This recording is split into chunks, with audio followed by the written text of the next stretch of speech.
চীন মানে বিস্ময়ের গল্প। প্রযুক্তির সঙ্গে আধুনিক চাষাবাদ অনেকটা রূপকথার মতো। দেশটির ইউনান প্রদেশে প্লাস্টিকের টবে ব্লুবেরি চাষ তারই এক অনন্য দৃষ্টান্ত। কয়েকজন প্রবাসী বাংলাদেশির সঙ্গে হাজির হয়ে পাহাড় ঘেরা প্রদেশটির ব্লুবেরি চাষাবাদ দেখতে। এই যেন এক নীরব বিপ্লব। পুরো 20 হেক্টর জমি পলিনেটে মোড়ানো, প্রতিটি গাছে থোকায় থোকায় কাঁচা পাকা ব্লুবেরি। গ্রিনহাউস প্রযুক্তি, স্বয়ংক্রিয় সেচ ব্যবস্থা এবং মাটি ছাড়াই চাষের পদ্ধতি সবই পরিপাটি, কড়ায় গণ্ডায় হিসেব করা। সাম্প্রতিক বছরগুলোতে তাদের উৎপাদন, রপ্তানি ও কৃষকের আয় সব ক্ষেত্রেই অগ্রগতির তথ্য মেলে। চীনের কৃষি সংশ্লিষ্ট বিভিন্ন সংস্থা ও বাজার বিশ্লেষকদের তথ্য অনুযায়ী বর্তমানে দেশটির মোট ব্লুবেরি উৎপাদনের বড় একটি অংশই আসছে ইউনান থেকে। চীনের কৃষকরা জানালেন সেই গল্প। সম্ভাবনার ঠেকুন নিলেন বাংলাদেশিরা। 云南蓝莓种植想引进孟加拉，我们也可以帮助孟加拉政府。然后，如果想把云南蓝莓进口到孟加拉，我们也可以来做这个事情。这个是我们基地的另外一个品种，它的名字叫11。那它的特点的话，就是个头会比较大一点，然后味道的话是一股清香味，然后呢是有一点酸甜口，然后口感是特别的好，果粉也是很厚重，就是相貌也是就是品相特别的好。যেহেতু এটা একটি বিদেশি ফল এবং এটা শীত পছন্দ করে, মানে উইন্টার লাভিং, সেজন্য আমরা উত্তরবঙ্গের যেসব জায়গায় একটু বেশি লম্বা সময় ধরে শীত পড়ে সেই জায়গাগুলোতে আমরা এই কন্ট্রোল কন্ডিশনে আমরা আগে R&D করে আমরা গবেষণা করে দেখতে হবে যে আমাদের ওখানে বেয়ারিংটা কেমন, ফলনটা কেমন। তবে অসম্ভব স্বাদের একটা ফল ব্লুবেরি ফল, এবং এটার গুণাগুণ কিন্তু অনেক ভালো।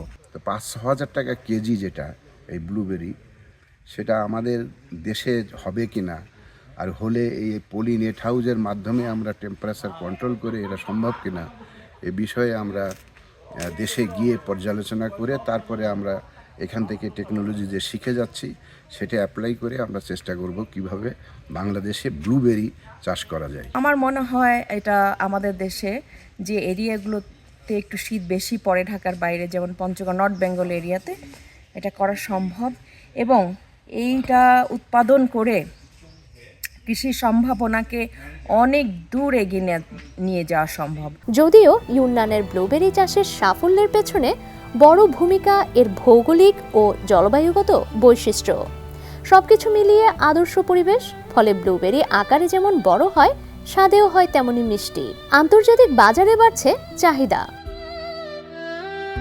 বিশেষ করে দক্ষিণ পূর্ব এশিয়া, মধ্যপ্রাচ্য এবং ইউরোপের কিছু বাজারেও রপ্তানি শুরু হয়েছে। বিশেষজ্ঞদের মতে অদূর ভবিষ্যতে ইউনান প্রদেশে প্রবৃদ্ধির অন্যতম চালিকা শক্তি হবে এই ব্লুবেরি।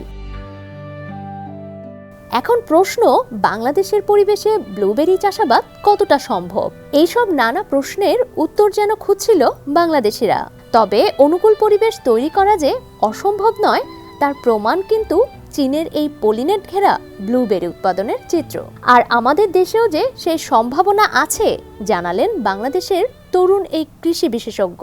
ব্লুবেরির যে তাপমাত্রার প্রয়োজন যেটা হয় সেটা আমাদের দেশের সাথে মানানসই, কিন্তু চিলিং আওয়ারটা হচ্ছে আসলে পাওয়া যায় না, মানে 7 ডিগ্রি সেলসিয়াস টেম্পারেচারের নিচের সময়টুকু হচ্ছে আমরা পাই না বলে আমাদের দেশে ব্লুবেরি করাটা একটু কঠিন। তবে পাহাড়ি অঞ্চলে আমরা যদি এরকম কন্ট্রোলড এনভায়রনমেন্ট করতে পারি, সেখানে ব্লুবেরির মতো অ্যান্টিঅক্সিডেন্ট সমৃদ্ধ, মানে সারা পৃথিবীতে জনপ্রিয় ফলের চাষ করা হচ্ছে সম্ভব। শুধু ব্লুবেরি না, আসলে আমরা পুরো টেকনোলজি এখানে দেখছি, পুরো প্রযুক্তি বিষয়টা আমরা হচ্ছে লক্ষ্য করছি, যেটা আমরা আশা করি সামনের দিনে আমাদের বাংলাদেশেও যেটা আমরা ব্যবহার করতে পারবো, আমাদের কৃষিও আরও সামনের দিকে এগিয়ে যাবে। পুষ্টিগুণ এবং প্রক্রিয়াজাত খাদ্য শিল্পে ব্যবহারের টেকসই এই ফলের চাহিদা দ্রুত বাড়ছে বিশ্ববাজারে।